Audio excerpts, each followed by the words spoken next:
할렐루야. 2026년 3월 4일 수요일 아침입니다. 성도들을 찾아가는 말씀, 오늘 말씀은 사무엘하 2장 1절에서 11절 말씀입니다. 묻고 올라가고 축복하라.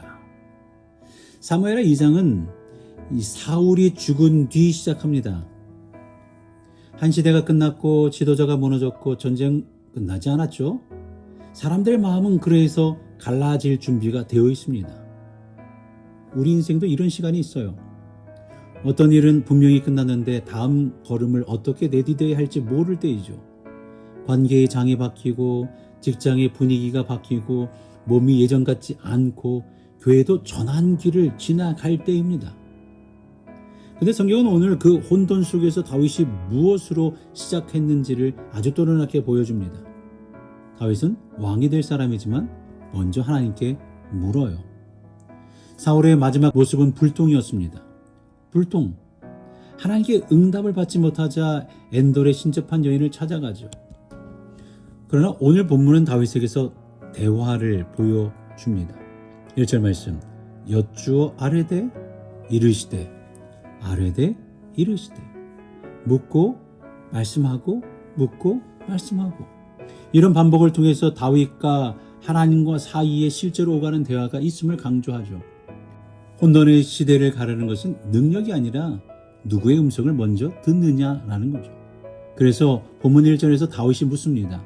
내가 유대 한 성읍으로 올라가리이까?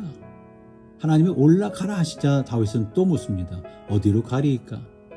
하나님이 헤브론으로 가라고 하시죠. 다윗이 단지 기도 한번 하고 출발한 게 아니에요. 그는 방향만 묻지도 않고 목적지도 묻습니다. 어느 길이죠? 많이 아니라 어디로요? 어디로 가야 합니까? 라고 물어요. 신앙은 하나님께 허락을 받는 기술이 아닙니다. 제가 정했으니 축복해 주세요가 아닙니다. 신앙은 내 마음의 계획을 하나님께 통보하는 것이 아니라 하나님의 뜻을 내 삶의 내비게이션으로 삼는 거죠. 우리는 종종 이렇게 간구합니다. 하나님, 제가 선택한 길을 축복해 주세요. 그런데 오늘 다윗의 기도는 이렇죠. 하나님, 제가 축복받을 길을 가르쳐 주시옵소서. 이 차이가 인생을 갈라놓습니다. 사울은 자기 마음이 먼저였고 하나님은 뒷전이었거든요. 다윗은 하나님이 먼저였고 자기 마음은 그 뒤에 놓였습니다. 그래 오늘 이 아침 우리도 이렇게 기도해야 합니다. 주님, 제가 움직이기 전에 묻게 하옵소서. 주님, 이미 결정해 놓고 기도하는 습관에서 저를 건져 주옵소서. 성령님, 방향만이 아니라 목적지도 묻게 하옵소서. 우리의 눈을 열어 주옵소서. 이제 하나님께서 헤브론으로 이제 가라 하시자 다윗은 움직입니다. 2절의 말씀에 그 두 아내를 데리고 올라갈 때에 왜 성경은 이 사실을 기록할까요?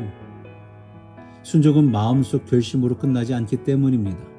순종은 삶의 무게를 싣고 움직이는 거예요. 사람도 가정도 삶의 짐도 데리고 함께 올라가는 거죠. 그러면서 이제 3절에 헤브론 각 성읍에 살았다라고 묘사를 합니다. 헤브론은 점 하나가 아니라 넓은 지역의 땅을 말합니다. 이 말은 다윗의 순종이 나 혼자만의 결단이 아니라 함께 사는 사람들의 삶까지 바꾸는 결단이었다라는 뜻이죠. 신앙은 나만 편한 선택이 아니라 가정이 함께 하나님의 뜻 안으로 들어가는 선택입니다. 그리고 그 다음에 4절에 유다 사람들이 다윗에게 기름을 붓죠. 다윗이 왕이 되기 위해 뛰어든 게 아닙니다. 오히려 다윗은 하나님께 묻고 응답받고 올라갔더니 이렇게 되어 있어요. 하나님께서 길을 여시듯 왕의 문이 열린 겁니다. 이게 은혜죠. 내가 자리를 쟁취하는 것이 아니라 하나님이 자리를 주신 거예요. 그래 오늘의 질문은 이겁니다. 지금 나는 어디로 가고 있습니까? 내가 결정한 헤브론입니까? 하나님이 지명하신 헤브론입니까? 이제 다윗이 유다의 왕이 되었고 되자마자 들은 보고는 이겁니다. 길르앗 야베스 사람들이 사울을 장사했습니다.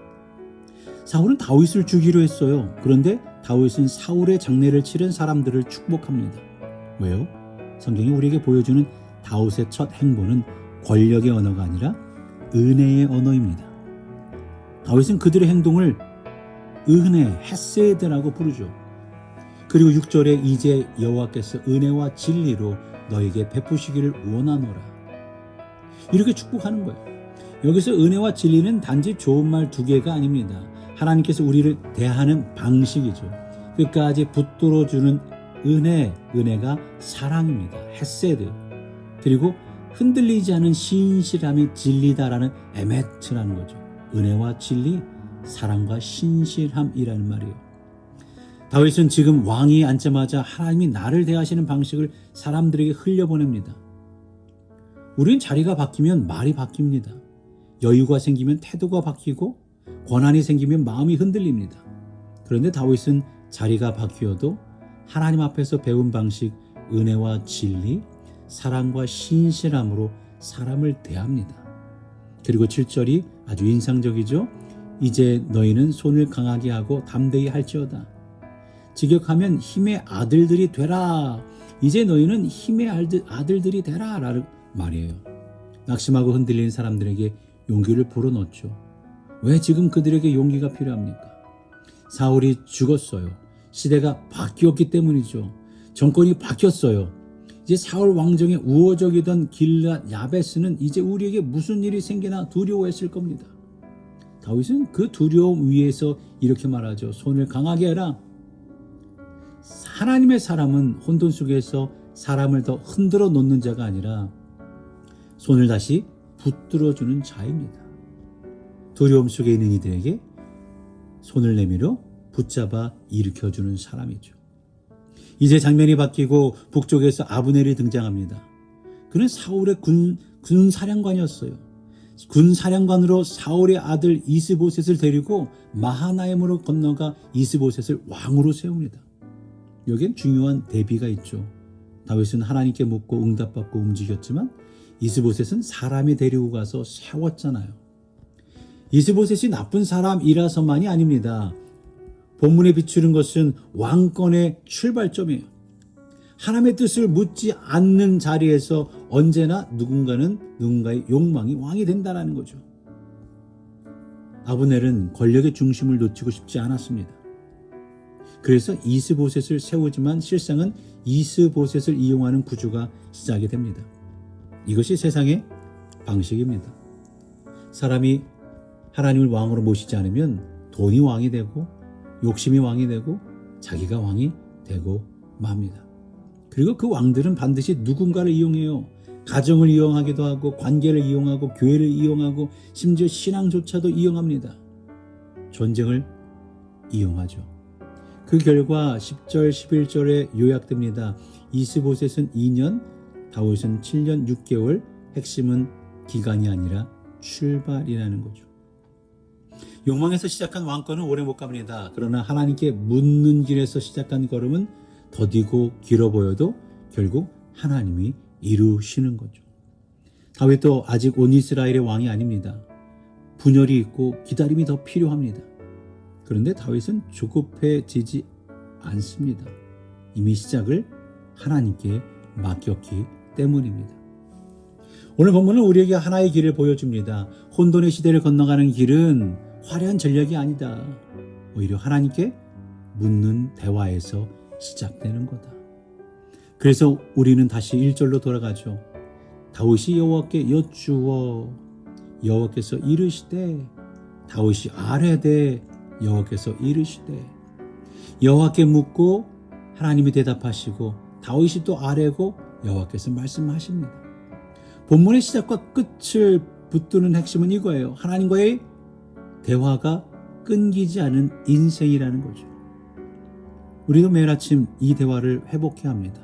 주님, 제가 이 문제를 어떻게 해야 합니까? 주님, 어디로 가야 할까요? 주님, 누구를 축복해야 합니까? 주님, 지금 제 손을 강하게 해 주시옵소서. 그리고 한 가지 더, 다윗이 왕이 되자마자 한 일은 복수가 아니라 축복이었습니다. 하나님이 내 삶의 왕이시라면 내 입술에서 먼저 나와야 할 것은 축복입니다. 오늘 하루 누군가에게 은혜와 진리로 말할 수 있기를 바랍니다. 흔들리는 사람에게 손을 강하게 하라고 붙들어 줄 수 있기를 바랍니다. 세상의 방식처럼 이용하는 사람이 아니라 하나님의 방식처럼 살리는 사람으로 설 수 있기를 바랍니다.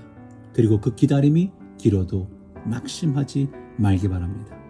다윗은 7년 6개월을 더 기다려야 했지만 그 기다림은 버려진 시간이 아니라 하나님의 왕을 닮아가는 시간이었죠.